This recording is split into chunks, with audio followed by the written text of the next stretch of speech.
Esta inflación es lo que hace que cada vez más personas sientan que el dinero le rinde menos. Incurren en déficit, es decir, cuando no le alcanza el salario se financian con la tarjeta de crédito o pidiéndole plata a un prestamista, a los amigos, a la familia.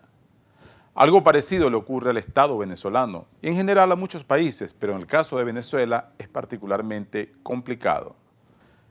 El déficit fiscal es, junto a la inflación, uno de los grandes problemas de la economía venezolana porque depende de cómo se financie, es decir, de dónde saca el gobierno la plata y si a veces necesita estirar un poquito más los dólares que posee para conseguir más bolívares con el fin de pagar todas las cuentas y cubrir todos los compromisos. Sobre cuál es la importancia de este déficit en la vida de todos los venezolanos, nos hablará el economista Ramiro Molina. Él participó esta semana en un foro llamado Futurología, es decir, ¿qué nos depara el 2013? Fue organizado por la Cámara Venezolano-Argentina de Comercio. La situación actual no es una situación clásica donde la devaluación juega un papel central en la definición de política. Me explico, la situación fiscal en bolívares del Estado, que se manifiesta un déficit fiscal, ha estado comportándose en los últimos meses de una manera que ilustra que no están en una situación extremadamente ilíquida.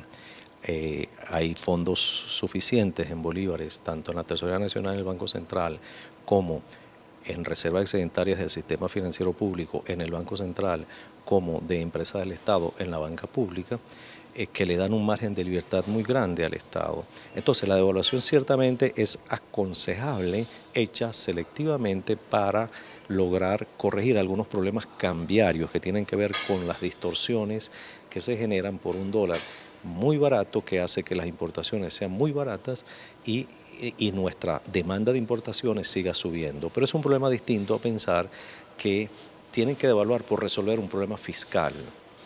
Ahí es donde en conjunto entonces si se quiere resolver o atenuar la presión para las importaciones y la presión que hay sobre el ajuste de precios de todos aquellos bienes que tienen algún valor en dólares, como carros, como equipos electrodomésticos, entonces es aconsejable, por supuesto, hacer alguna corrección cambiaria, pero no podemos esperar que la corrección cambiaria sea hecha para resolver el problema fiscal, porque además se requeriría una devaluación tan brutal que no tiene ningún sentido, porque generaría unos problemas inflacionarios y otros desajustes que en el tiempo no ayudan tampoco. También hay un consenso de analistas y de empresarios de que estamos importando mucho, y muchos, incluso políticos, dicen que estamos importando la mayor parte de lo que comemos, pero al mismo tiempo dicen que no reciben dólares para importar más. Entonces, si estamos importando mucho, ¿a dónde vamos a llegar? A importar muchísimo. Entonces, lo que ocurre es que estamos consumiendo porque tenemos muchos bolívares en los bolsillos. Si hay muchos bolívares en los bolsillos, obviamente va a ir a buscar la cantidad restringida de productos locales, y como no hay oferta local suficiente, va a ir a buscar importaciones. Entonces, hay sequía con respecto a lo que tú quieres importar. La pregunta es, ¿hay escasez con respecto a lo que necesita la economía venezolana?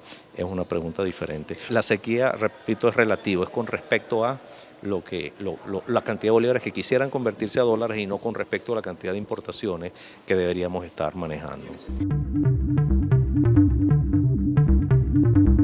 En este mismo foro, el consultor gerencial y empresario Benjamín Tripier analiza cuál va a ser el impacto para las empresas en este 2013 particularmente difícil, donde la llamada macroeconomía, es decir, las grandes decisiones políticas, impactarán el día a día de la gente y de las empresas.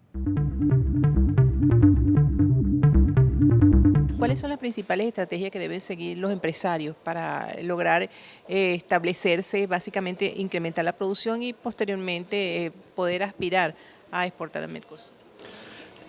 Bueno, con la evolución, digamos, de lo que son las externalidades administrativas de una empresa, los controles, las tasas, los certificados, las solvencias, que son novedosas en Venezuela, pero en otras partes del mundo son la vida diaria. O sea, hay un entorno de control que lo que hace es asegurarle la tranquilidad al ciudadano en términos que lo que consume está en buen estado, que no hay piratería, ese tipo de cosas, digamos, que hacen los entornos, y las empresas llegan a tener una especie de costumbre de hacer las cosas bien, digamos. Tenemos la renovación de un proceso electoral que nos da un modelo de participación del Estado en la vida diaria del empresario muy influyente. Si bien en toda Latinoamérica los gobiernos siempre han sido influyentes, digamos que en este caso, en el caso venezolano, tenemos una participación multidimensional. Entonces, si la empresa se queda con el organigrama que tenía hace 3 años o hace 5 años y sabe que tiene que enfrentar 6 años más de controles que se van a profundizar, porque no hay ninguna pista que diga que no.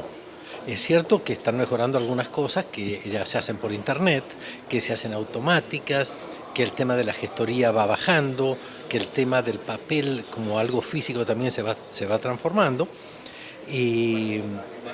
Pero la figura general es que la empresa tiene que prestarle atención. La recomendación importante es tratar de crear en las organizaciones una estructura espejo de los controles. O sea, ir un paso adelante. Es lo que yo llamo errores no forzados. Hay que evitarlos. O sea, uno, si se equivoca en algo, tratar de evitar repetir esa equivocación. O sea, hay una cantidad de gente que trabaja para una importación. Cuando vas a presentar el papelito ante Cadivi, te equivocaste en un número. Con ese número se te cayó todo. Ese número dependió de ti, no de más nadie, el haberte equivocado. Ahí es donde decimos, tienen que fortalecerse los controles internos para asegurarse no tener fallas uno. Y ese es un porcentaje bastante alto de los problemas de atrasos que ocurren. En definitiva, las empresas, los empresarios, los gerentes y en general los empleados, los trabajadores que dependen de estas empresas, deberán adaptarse a un entorno cada vez más difícil para la inversión y el emprendimiento y para el desarrollo de nuevos proyectos. Pero como los venezolanos somos un equipo 4x4, siempre hay una capacidad de adaptación, de poder transitar por estos territorios difíciles y llegar al otro lado.